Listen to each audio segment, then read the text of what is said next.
Olá, meus amados irmãos, minhas irmãs em Cristo Jesus, que a paz do nosso Senhor esteja sobre a sua vida, sobre a sua casa, sobre a sua família. A você, meus amados irmãos, minhas irmãs em Cristo, que tem nos acompanhado sempre em nossas mensagens. Queria convidar você a se inscrever no nosso canal, que você clicasse nesse link logo abaixo aí, esse botãozinho vermelho, e também estivesse aí clicando nesse sininho, para que pudesse assim, todas as vezes que eu postasse um novo vídeo, você recebesse e nos ajudasse aí a divulgar nossas mensagens. Que Deus possa te abençoar, te dar graça. Estamos aí falando nessa mensagem, nessa parte 2 dessa mensagem, as mentiras que dizemos para nós mesmos. Isso é muito importante, esse ponto, irmãos. Quantas vezes nós mentimos para nós mesmos. Eu tenho tomado como texto básico para a nossa leitura o livro de Lucas. O livro de Lucas, capítulo 14, do versículo 15 ao versículo 24. Mais um texto para reflexão nossa, de Tiago, capítulo 4, versículo 7, em que fala: sujeitai-vos, pois, a Deus, resisti o diabo e ele fugirá de vós. E muitas vezes nós achamos que isso aí é de outra forma, mas às vezes é sujeitar-vos a Deus, resistir ao diabo. As mentiras que ele fala para nós, nossos ouvidos, irmãos. Eu não estou mentindo para ninguém, estou mentindo para... A pior coisa não é mentir para os outros, mas é mentir para nós mesmos. E nessa mentira que nós mentimos para nós mesmos, nós nos colocamos como incapacitados, com pessoas derrotadas, com pessoas que somos insuficientes para uma grande conquista, para um grande projeto, às vezes na mão de Deus, e quem sabe numa vida profissional. Falei na outra parte, a parte 1, falei sobre a primeira mentira: eu não tenho tempo. A segunda mentira: eu não tenho tempo, depois eu faço isso. A terceira mentira, eu disse: ninguém vai me ver. A pessoa pensa poder fazer as coisas escondidas. E falei a quarta mentira, que Deus disse: Deus sabe que eu sou assim e Ele me fez assim. Deus, Ele sabe, mas Ele age. Eu expliquei sobre isso no outro vídeo. Mas hoje eu quero falar da quinta mentira e quero estar lendo esse texto para você. Diz o seguinte: ora, ouvindo tais palavras, um dos que estavam com ele à mesa disse-lhe: bem-aventurado aquele que comer pão no reino de Deus. Ele, porém, respondeu: certo homem deu uma grande ceia e convidou muitos. A hora da ceia enviou o seu servo para avisar os convidados: vinde, porque tudo já está preparado. Não obstante, todos a uma começaram a escusar-se, dizendo primeiro: comprei um campo e preciso ir vê-lo. Rogo-te que me tenhas por escusado. Outro disse: comprei 5 juntas de bois e vou experimentá-las. Rogo-te que me tenhas por escusado. E outro disse: casei-me e por isso não posso ir. Voltando o servo, tudo contou ao seu senhor. Então, irado, o dono da casa disse ao seu servo: sai depressa para as ruas e becos da cidade, traz para aqui os pobres, os aleijados, os cegos e os coxos. Depois lhes disse o servo: Senhor, feito está como mandaste, e ainda há lugar. Respondeu-lhe o Senhor: sai pelos caminhos e atalhos e obriga a todos a entrar, para que fique cheia a minha casa. Porque vos declaro que nenhum daqueles homens que foram convidados provará a minha ceia. Irmãos, esse texto é de um compromisso, de uma coisa assim incrível em nossas vidas. Para aquelas pessoas que gostam de dar desculpa para não fazer as coisas para Deus. Vivemos hoje esse momento aí, em todo o tempo, mas hoje principalmente, que nós estamos passando essa pandemia, e agora esse retorno que as igrejas voltaram. Eu vejo aí no início, quantas pessoas no início da pandemia me telefonaram: pastor, estou com saudade da igreja, vamos voltar, pastor, assim que terminar isso, nós vamos voltar. Olha, irmãos, que mentira da pessoa. A pessoa não mentiu para mim, Deus estava vendo o coração da pessoa, mentindo para si mesmo. Então nós temos vivido esse momento, irmãos, de pessoas que, descompromissadas com o reino, estão mentindo para si. Não mente para Deus, não, estão mentindo para si mesmo.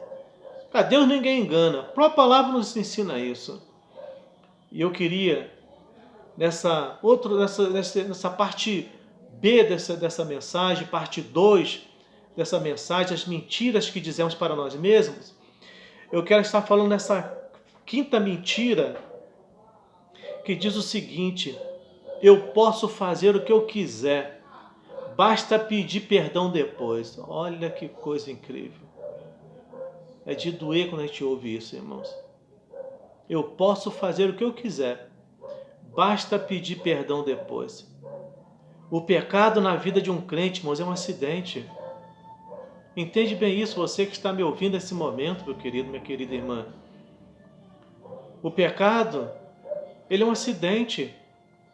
Você não pode projetar um pecado. Você não pode estar falando assim, eu vou fazer, depois eu peço perdão e Deus me perdoa. Quantas pessoas, irmãos, elas dizem, Salomão teve tantas mulheres, eu posso fazer o mesmo. Davi cometeu vários pecados e foi um segundo o coração de Deus. A gente olha para essas coisas assim, irmãos. Eu, como pastor, ouço esse tipo de frases derrotadas de pessoas que querem pecar e procuram dentro da Bíblia um respaldo, algo que vai ajudar ele a pecar, vai compartilhar com o seu pecado. Engano seu, irmãos. Aqueles que pecaram no passado, eles pecaram por acidente. E não planejaram o pecado. O pecado é um acidente que não era nem para acontecer, mas pode acontecer na vida de qualquer um. O pecado não é algo que se torne constante, irmãos. Não pode ser algo constante na vida de um servo de Deus, de uma serva do Senhor. Note que o sangue de Jesus, ele não é limite, não tem limite de crédito. Não é limite de crédito para que pequemos tanto com o perdão dele.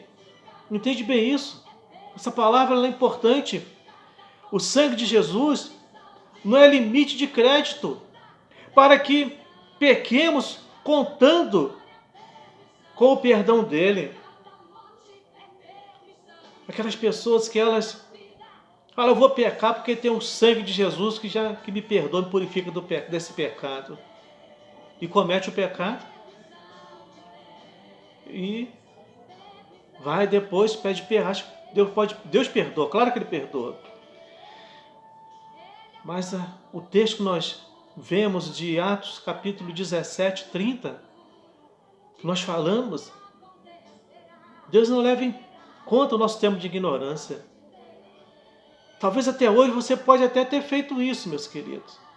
Mas é momento de você mudar, rejeitar isso na sua vida. O sangue de Cristo, ele não é um cartão de crédito que vai levar você um limite de crédito em que você pode cometer pecado e depois buscar ele para ser lavado e remido. Acredite nisso. Que o pecado, ele tem que ser um acidente que acontece na sua vida. É como você pegar um automóvel e você não projeta um acidente, mas algum percurso pode acontecer qualquer acidente. No seu trabalho, você não levanta pela manhã e vai para o trabalho dizendo hoje vai acontecer um acidente, vai acontecer. Não. Pode acontecer um acidente, você se machucar no trabalho, é um acidente que aconteceu, você não planejou aquilo. E às vezes, mas o pecado é isso em nossas vidas. Ele é um acidente. Ele não pode ser algo que projetado, eu pensei nele, vou pecar e fazer o que quiser, depois é só pedir perdão, não. Quando se usa da graça de Deus dessa maneira indevida, isso é chamado de quê? De rebelião. Tem um grande escritor que ele escreveu um livro chamado A Graça Barata. Há mais de 100 anos atrás, foi escrito esse livro. E quando você lê aquele livro, parece que ele foi escrito para hoje, para a nossa data. É chamada Graça Barata. A graça barata, irmãos, que ele falava, é justamente isso aqui. As pessoas fazem o que quiserem, porque estão debaixo da graça. Eu sempre digo, irmãos, que existe a chamada mão da paciência de Deus. em que Deus a pessoa fica pecando, faz o que quiser, e pede perdão, peca de novo, pede perdão, peca de novo. Elas estão debaixo da mão da paciência de Deus. Não é que Deus esteja concordando, não, irmãos. Deus não está concordando com isso. Mas uma hora, Ele vai tirar a mão da paciência dele e vai colocar a mão da justiça. Aí, irmãos, aí as coisas complicam. A mão da paciência é o tempo de arrependimento. É o tempo do conserto. É o tempo de eu reconhecer que eu estou errado, que eu não posso agir dessa maneira, que eu não posso usar essa graça barata na minha vida. O tempo da justiça é o tempo do preço. Então você vê que em Hebreus capítulo 10, versículo 26, 30, 31,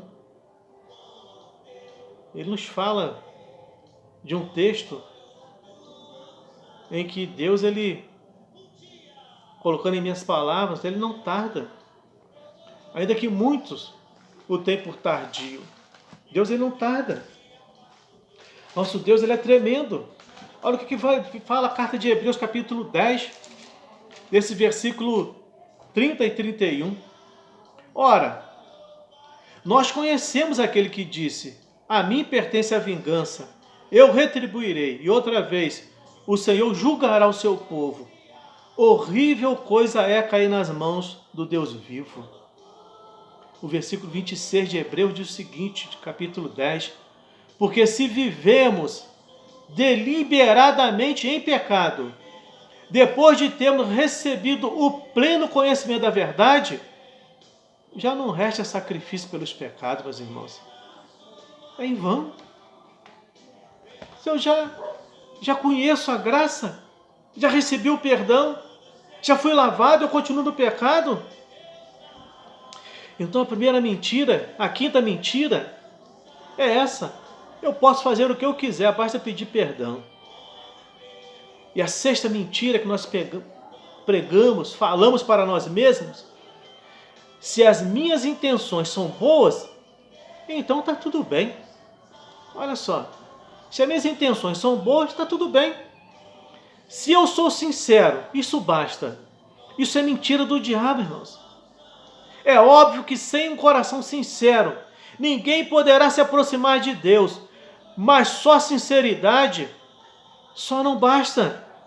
Mas sim a vontade de Deus, irmãos. Não é somente sinceridade. 1 Crônica 13, 5, 10. Davi tinha boa intenção. Foi até um desejo sincero de agradar a Deus. Mas por não fazer o correto, o resultado foi a morte de Uzá. Já viu aquele provérbio que tem no mundo aí que de boa intenção o inferno está cheio? O que é isso? Davi achou que estava fazendo a coisa certa. 1 Crônicas 13, versículos 5 ao 10. E aquele grande erro dele, aquela grande boa intenção dele, que ele achava que era boa, levou à morte a um homem, a Uzá. Então, às vezes, a sua boa intenção acaba causando um dano muito grande para outras pessoas. E quem sabe para você mesmo, para você mesma. Então essa é a sexta mentira. Se as minhas intenções são boas, então está tudo bem. Está tudo bem nada. Às vezes a gente está cometendo um erro muito grande. A nossa boa intenção, ela tem que estar, essa é uma coisa que, às vezes, quando eu sou sincero, ser sincero, isso não basta. Às vezes é uma grande mentira do diabo. A pessoa, ela se coloca naquele nível: eu sou muito sincero no que eu falo, sou muito franco nas minhas posições, nas minhas palavras. Franqueza, muitas vezes, irmãos, o diabo ele usa isso, em que às vezes a pessoa se gaba. Você já notou, irmãos, que muitas vezes a gente vem do mundo, é transformado pelo poder de Deus, e lá no mundo a gente tinha um certo orgulho, né? Nós passamos aqui pessoas no nosso ministério, teve pessoas que no mundo eram grandes instrumentistas, grandes, né, músicos, e a pessoa se converteu e não quis mais, né, ser músico, ser um grande instrumentista, e a pessoa ela decidiu a ser um grande pregador.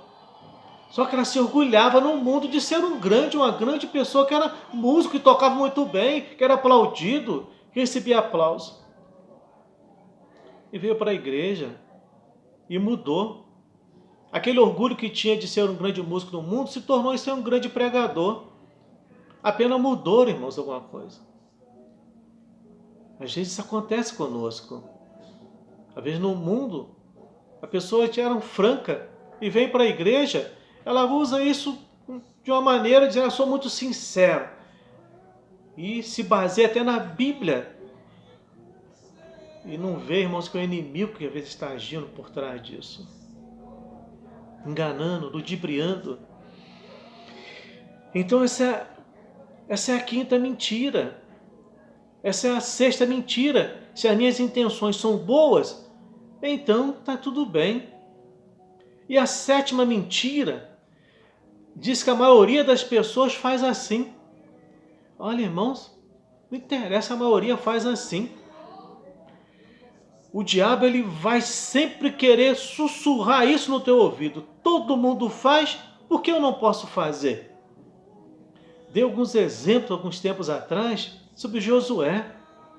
Josué, ele via o povo se deixando ser levado por Aserá, por Baal. Ele via que em alguns momentos, de uma forma enganosa, Aserá e Baal enganava ali aquele povo. As pessoas eram enganadas, entre aspas, muitas vezes até prosperava, tinha uma boa colheita, e achava que era Aserá e Baal que estava fazendo tudo aquilo, prosperando a vida deles. Josué, ele toma uma decisão, fala, olha, escolhei-vos hoje a quem quereis servir, se a Deus ou a Baal, mas eu e a minha casa serviremos ao Senhor nosso Deus. O que ele quer dizer? Não interessa. Se 99,9% querem adorar a Baal, que adore a Baal, mas eu e a minha casa serviremos ao Senhor nosso Deus. Irmão, não vá com a multidão. Porque esse texto, essa sétima mentira nos ensina isso. A maioria, nem sempre a maioria é a voz de Deus. Muitas pessoas acham isso, a maioria é a voz de Deus. O diabo ele vai sempre querer sussurrar isso no teu ouvido. Todo mundo faz, por que eu não posso fazer?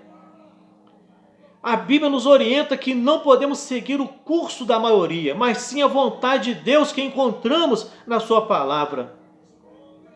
Nós vemos isso aí, alguns dizem que a voz do povo é a voz de Deus.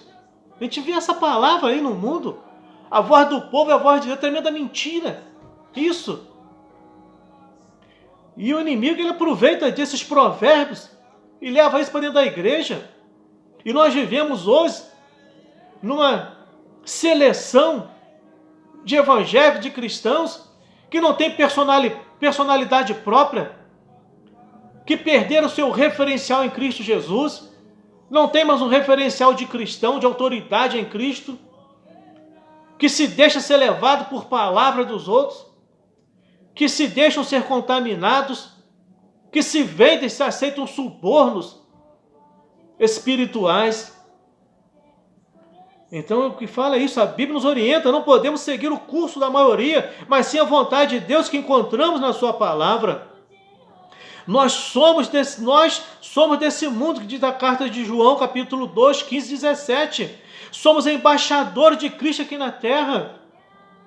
As normas que se obedecem em uma embaixada, num determinado país, não são as do país onde está a embaixada, mas sim as do local de origem da mesma. Então, se existe uma embaixada dentro do nosso país, as leis dentro daquela embaixada não são as leis do meu país, do Brasil. É daquela embaixada, daquele país. Então, temos que tomar cuidado, irmãos. Tomar cuidado. Nós vemos que a palavra do Senhor, irmãos, nos ensina sobre isso. nós temos que vemos a palavra de Deus lá em 1 Reis, capítulo 18, 17, quando Acabe se encontra com Elias e diz: você é um perturbador. Ele toma Elias como um perturbador de Israel. Mas Elias era um profeta, era um homem franco, um homem que não se vendia, um homem que não se corrompia, como os 450 profetas de Baal, em que Jezabel conseguiu contaminar aqueles homens. E tinham muitos de Israel que se contaminaram, que foram para o lado de Jezabel. Mas Elias não, ele não aceitou isso. Então a oitava mentira que nós mentimos para nós mesmos: eu já sou velho, já fiz minha parte, já dei minha contribuição. Muitas pessoas já de idade: eu já fiz a minha parte já, pastor. Já dei minha contribuição para o ministério, para a igreja, para Deus. Porque nem fala para Deus, fala para a igreja. E nisto a pessoa se acomoda e não faz mais nada para Deus. Isso é mentira do diabo. Olhamos para a palavra do Senhor, nós vemos como Deus, irmãos, usou pessoas idosas no passado, que deram frutos para o reino do Senhor. Os idosos eram atuantes na igreja primitiva. Você vê lá em Tito, capítulo 2, versículo 2 e 5. Nós vemos em Atos, capítulo 15, versículo 22. Note que o texto deixa claro a proposta do discipulado. É um projeto de exportação. Nós vemos aquele projeto de exportação para a Índia. Daquele homem, cada um tinha uma visão. Que um foi enviado. Primeiramente, ele chega a ver todo mundo descalço naquela aldeia. Ele manda dizer o seguinte: olha, cancela toda a fabricação de calçados. Aqui ninguém usa calçado. Não vai vender nada. E foi um outro para uma outra aldeia. E ele chega e diz o seguinte: olha, tripliquem a fabricação de calçados, porque aqui ninguém usa calçado, vai vender muito. Visão diferente, irmãos. Qual é a tua visão? Já é velho? Já fez muito? Ou aquela visão de que pode fazer mais, conquistar mais? Josué, ele chegou no final da sua vida e disse: olha, estou indo para o mundo dos vivos, mas conquistei muitas terras, mas existe muita terra para ser conquistada. Se ele vivesse mais ainda, que se fosse ali, sei lá quantos anos, ele ia conquistar muitas coisas, irmãos. Ele não se sentia cansado. Ele disse que os seus 80 anos, mais de 80 anos, estava enxergando da forma que ele saiu do Egito, com o mesmo vigor que ele saiu do Egito. Ele não se entregou, irmãos. E a oitava mentira, quer dizer, a nona mentira e última, diz o seguinte: não adianta pregar para ele. Já ouviu isso? Não adianta pregar para fulano, não. É mentira do diabo, irmãos. É mentira porque não é a pessoa que se converte, mas sim Deus que converte a pessoa. É isso que o inimigo quer. Que você não pregue mais para aquela pessoa. Que você desista daquela pessoa. Porque ela vai dizer para você que a pessoa não vai se converter. Enquanto que não é ela que se converte, é Deus que converte a sua vida. É Deus que converte seu coração. Não somos nós que escolhemos a Deus. É Ele quem nos escolhe. Não somos nós que escolhemos a Deus, irmãos. É Ele que nos escolhe, nos separa. Nos transporta do reino das trevas para o seu mundo de luz, para a sua glória, para o seu reino de luz. Então, irmão, se Deus ele nos converteu, Ele converte qualquer um. Pense no seu testemunho. Eu olho para o meu testemunho, o que eu era no passado. Se Deus me converteu, irmãos, se Deus converteu o meu pai, converteu minha família, olha, irmãos, eu não vejo impossibilidade nisso nenhuma no nosso Deus. Ele converte o ser humano, Ele que converte. Então essas são as 9 mentiras, essa nona, que diz: não adianta você pregar para ele ou para ela. Deus, Ele é poderoso demais. Ele vai mudar a história da sua vida, da sua casa. que Ele possa te dar graça, te dar a vitória, te fortalecer. Quero orar mais uma vez por você e pela sua casa e pela sua família. Soberano Deus, eterno Pai, quero abençoar agora mais uma vez esse irmão, essa irmã, essa família, esse jovem, essa jovem, esse adolescente. Meu Deus, quem sabe eles não têm um caráter mentiroso, mas o inimigo tem soprado nessa primeira pessoa, meu Deus, nos seus ouvidos, dizendo que eles são incapacitados, que eles não vão conseguir, que existem pessoas melhores do que eles para poder fazer isso. Deus, pelo poder do nome de Jesus, que seja repreendida essas palavras negativas de fracasso, de derrota, de desânimo, meu Deus eterno. Meu Deus querido, na vida, Pai, desse homem, dessa mulher, desse jovem, desse adolescente, meu Deus querido. Pai, que ele seja agora restaurado, reestruturado. Meu Deus, que a tua fortaleza, meu Deus, possa estar agora, meu Deus, no coração dos teus filhos. Meu Deus, coloque agora o capacete da salvação, que protege a mente, meu Deus eterno, dos seus filhos, ó Deus eterno. A tua palavra que é escudo e broquel para proteger seus corações de toda vaidade, de todo engano, toda mentira, meu Deus eterno. Que ele seja agora revestido da verdade, a verdade que vem do teu trono de graça, da tua palavra, meu Deus eterno. Eu quero entregar essas vidas em tuas mãos, abençoá-los pelo poder do nome de Jesus. Que Deus te abençoe, que Deus te guarde, que Ele te proteja e te dê a vitória a cada dia, em nome de Jesus.